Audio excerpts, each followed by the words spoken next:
Good morning, everybody, and thank you for joining us today for another episode of our Facebook Live, Chatting Together. I want to start off with welcoming everyone that's joined us on Facebook so far. So hi there to Asima, to Alan, to Ian, Colin and Sonia so far. Ian, thank you so much for your comment. We're looking forward to this as well. It's a really great topic. We're super excited to be chatting with you. Hi there, Tony. Nice to see you joining us as well. I'll hand over now to Rubia and we'll get started. But first of all, let me introduce myself. My name is Lexi. I'm Sarah. I'm Jill. And hi, I'm Rubia. Hi guys, thanks for joining us again this week. So we've had a lot of questions from a lot of you asking about how all our local guides and porters are doing abroad. So this week we're in constant touch with them and keeping track of how they're doing. So we've had a few messages from them which we'd like to share with you this morning. So Jill, who have you been speaking to? Yes, I've got a message from Goku, and I know Goku quite well from travelling with him 3 times in Nepal. Last time was last October. Yeah, he and Daila make a fabulous team. Unfortunately, we can't get hold of Daila at the moment because he's off on a meditation course. So Goku's got a message anyway for you all. Just share that for you now. Hello, namaste. This is Goku Tapa from Kathmandu, Nepal. I hope everyone is safe and well today. Since the corona pandemic, Nepal also has been locked down. It's almost about 2 months now, and we all are safe and well here.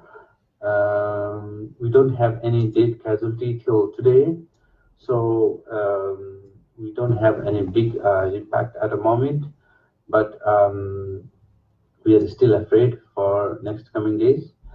Our guides, porters, and our all office members are also fine and safe. Most of our all guides and porters are they went in their village since the beginning of lockdown. So till today they are living in their village with their families, and they are doing just regular farms and living normally in village. However, we are in touch with them and getting in touch with their regular things. So until today, everything is fine here. But our tourism in Nepal has been impacted very hardly.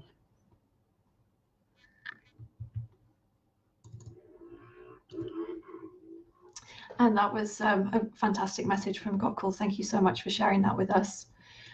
Sarah, I believe you have a message to share as well. Yes, so I've got a message from Hamlet and Ian, who, as some of you will probably know, are the team we've been working with in Uganda for about 10 years now. Like everywhere else in the world, they're obviously affected as well. They weren't able to send a video, but they have sent us a few messages, which we've got on a slide for you, and I will just read out, if Lexi can bring up the slide. It is there. So they're obviously really looking forward to our groups coming back as soon as possible, because that will help in so many aspects of life in this country. So the hospitality workers who obviously aren't able to work at the moment. Our trips tend to go out into the indigenous communities, like those around the Bwindi region, and their livelihoods are sustained by selling their own handcrafted goods to tourists to meet their basic needs.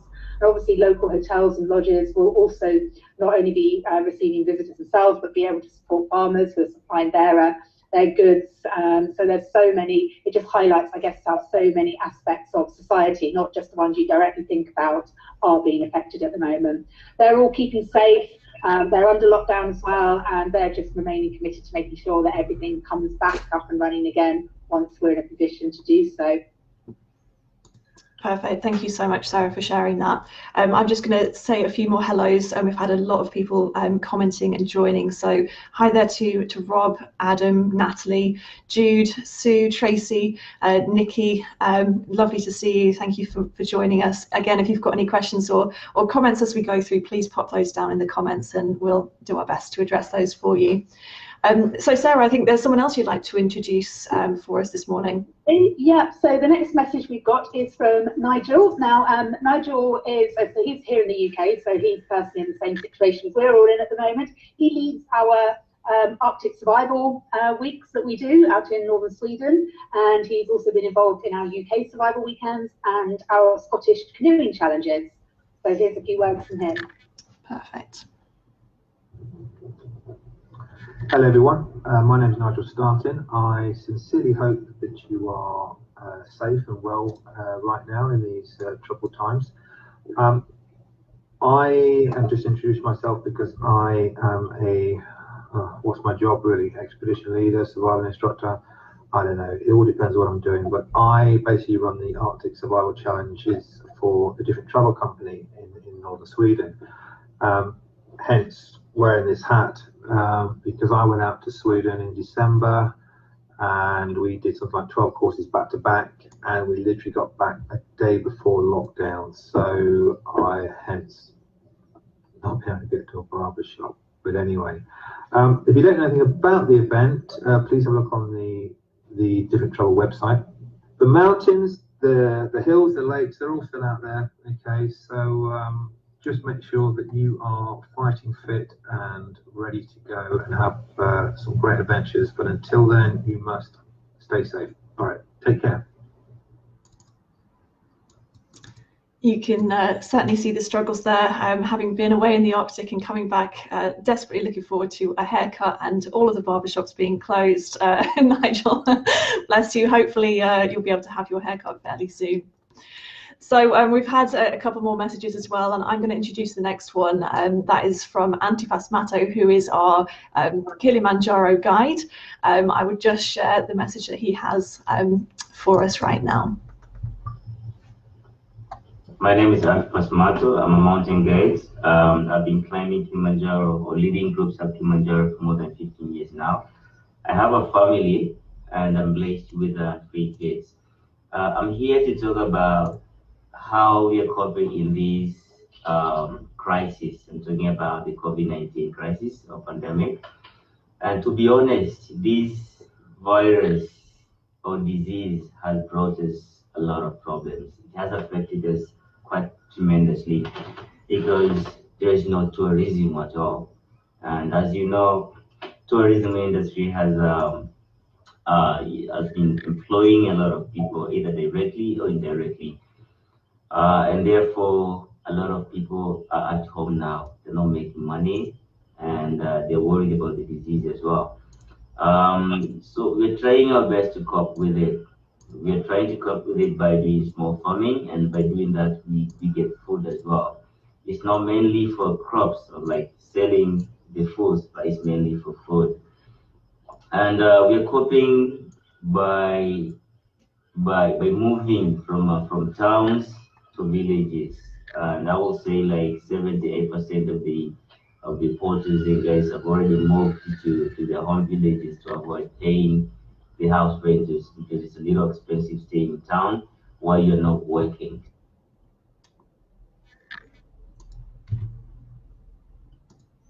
So that was a great message there from Antipas.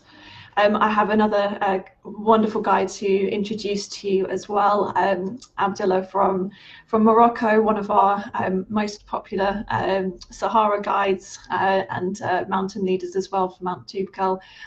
He has a message for you that I'm going to share just now.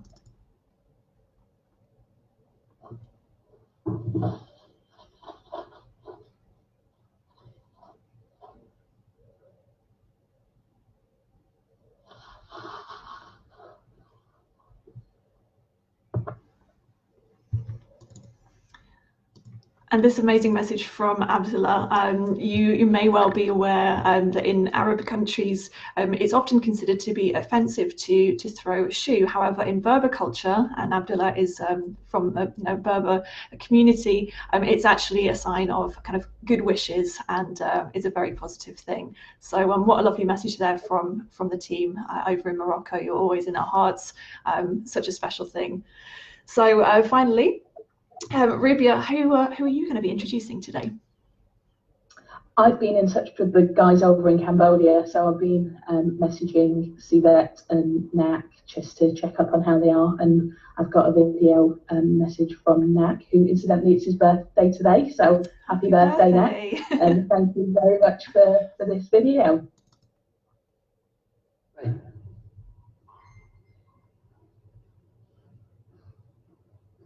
Hi everyone, my name is Kun. I'm Cambodian. I'm a tour guide. I look around my country. So during the pandemic virus COVID-19, so we just locked down at home, nothing to do, work inside the house, cooking and gardening. I know that this business is very attractive to the people around the world, and the people of my career have no job to do. So we hope the business will be disappear and the tourists will be come to our country, and we will guide them for them around our country. So let everybody stay safe, take good health. Thank you.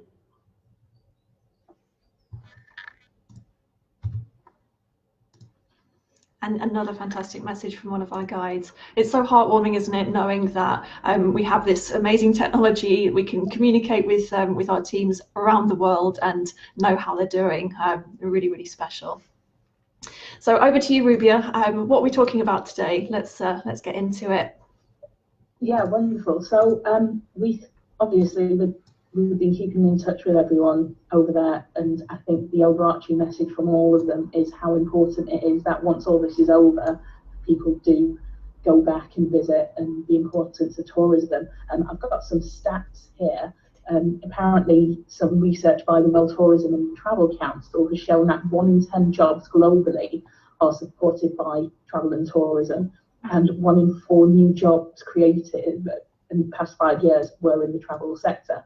So it's just the effect on the people who are in less well-off countries. You just can't find the words really to explain how much it means to them. And essentially, without travel, without visitors, without tourism into their countries, they're the ones effectively who will lose out. Not only is it much needed revenue, but it also feeds economic growth, employment, conservation and sustainable development. So it's just really important that we do carry on visiting and travelling, obviously once it's safe to do so, because there's so many people out there who are relying on it. Absolutely. We need to say so. Yeah, no, absolutely. I mean, it's always been part of what we as a company are really involved with, and as probably a lot of you are aware, our roots were actually back in 2005. The company was formed after the Boxing Day tsunami, and the very first trips that operated back in 2005 were out to Sri Lanka. And really a large part of what we were doing there, yes, it was helping to rebuild communities, getting involved with various support, but a lot of it was also around bringing tourists back. Their economies are so focused around that even just the very act of going there, choosing that destination of holiday was so instrumental in helping their economy get back on track. Now, okay, this is slightly different because we're completely in a global situation here, but it's just going to be, if anything, all the more important that we are going back to these countries and helping them to get their economies back on track once we can safely. And it's okay to do so, obviously. But we're not obviously advocating going back out there immediately. But once we're in a position and we can do that safely, it's just going to be really, really important. Jill, you might have something to add on that, because obviously you've been involved in those trips right from the start as well.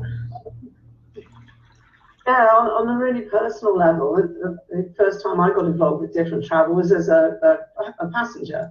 I think it was the second trip to Sri Lanka I went on, volunteering, doing volunteer post-tsunami relief work. And well, as you can see, it got under my skin. I came back and I spoke to Sarah about joining the company, and the rest is history. But we've always stayed in touch with that side of the business, the community project side. It's always been a very important part, and it's really how we've built our business, by building the trip around a community project. Obviously, we do a variety of trips now, but don't always include the project, but I think it's dear to all our hearts. And all the trips I go on involve community projects. And I see how it affects both the people who go on the trip and and the people who we do the project for. And you can't really describe it in words. It's just so rewarding. I know a number of you watching this morning can totally relate to that. So yeah, we started in Sri Lanka and then developed from there. One of the big projects we've done after a natural disaster again, not that this one's natural, but going back to Nepal, rebuild Nepal, Sarah. Yeah. Those trips developed because of the earthquake. Yeah. If you want to talk about that. Yeah, so yeah, kind of a very similar thing, really. I mean, obviously Nepal was a country prior to the earthquake we had been operating in, taking a lot of groups to, and people felt very passionately about. I know for you guys, anyone that's been to Nepal, it's one of those countries that gets under your skin, and people do tend to fall in love with the people, the culture, the country. When the earthquake happened, obviously everyone that knew those people in Nepal were devastated and wanted to know how we could help them. And so that's why, you know, we had a few groups that went out there in those couple of years to get involved in. We've had groups that have rebuilt schools and clinics and just got really helping the community and the country to get back on track after what was such a devastating blow to them. That's, yeah, so to say, very much ties in with how the whole world really is at the moment, and how important it is going to be to get back and help those countries to rebuild once we can. So yes, so Lexi, I don't know if you want to carry on from there about plans for the future and what have you for that. Oh yeah, absolutely. Well, I'll first of all add as well that it's not just about necessarily the community work. It's also the way that we as a company operate is that we are very, very heavily focused on responsible tourism, and some of the things that are included in that are making sure that when we travel, we are utilising the local staff members, we're utilising locally owned hotels and restaurants and other things which are putting the kind of the money straight back into the community. So it's not just about, you know, going out there and volunteering. Even on some of our just, you know, trekking or cycling or canoeing trips, it is also about, you know, us putting that money into the community and making sure we're helping that local economy to blossom. Like Rubia mentioned, there is such a huge amount of individuals that are reliant on tourism for an income. So there's so many different ways that come from that, and you know, offering guides and porters work is so important. I think many of you are aware that we have strong links with the Kilimanjaro Porters Association Assistance Project, which supports you know, the livelihoods of porters and make sure that the standards are of a high standard for those working on the mountain. And that's just one example of the way that we are really focused on supporting the people that we work with, that we really think about and take care of. Excuse me. Take care of the individuals that we are working with as they are our colleagues. Even if they are thousands of miles away, they're still part of our team and very, very important, in the same way that all of our participants and team members become part of our family as well. So you know, it's so important, and I think that's why, you know, it's really, although it seems strange to be thinking about it now, it is worth thinking ahead for what you're going to be doing in the future. You know, obviously at this point in time, it's a little bit uncertain as to when we'll be able to get traveling again, and you know, to which destinations. But it's good to have those dreams. It's good to have those things in mind, even if it's just something to look forward to and get excited about. You know, it's okay to be excited about traveling. It's not a taboo. It's not a dirty word. So don't worry about being enthusiastic about, you know, the adventures that you've got to come. You know, it's a really important thing to look forward to for yourself. You know, personal development, traveling is so important for your own development, as well as, you know, supporting the local people, as we've discussed. Jill, do you have anything to add to that? Not really, but I was thinking about over the years the personal relationships we've made all over the world, and how that sort of deepens the experience really, and as we've demonstrated this morning, just keeping in touch with all those people. And I think that's really important, that we can see how, because of those personal relationships and the people we got to know, we can see the impact it has on those small communities. And that's something that's incredibly valuable and rewarding. So that's it. Rubia, how about you? Have you got any kind of thoughts on, why we should keep thinking about traveling and why it's important to plan ahead? Yeah, absolutely. I think, like Jill mentioned just then, you very much feel part of the global family, especially on project trips, the treks. You don't just make friends with the people who you're traveling with, but the people who you go and visiting as well. And like we say, we're the guests of the people we visit, and we do, make lifelong friends over there. And, there's countless people who I've met on the trips who I'm in touch with. And I think it is that sense of being part of that global family. It really does move you, and it does change your whole perspective on things. And like you say, it's not a taboo to be thinking about going back. If anything, we should be thinking about the next steps and how we can help our friends get back on their feet once all this is over.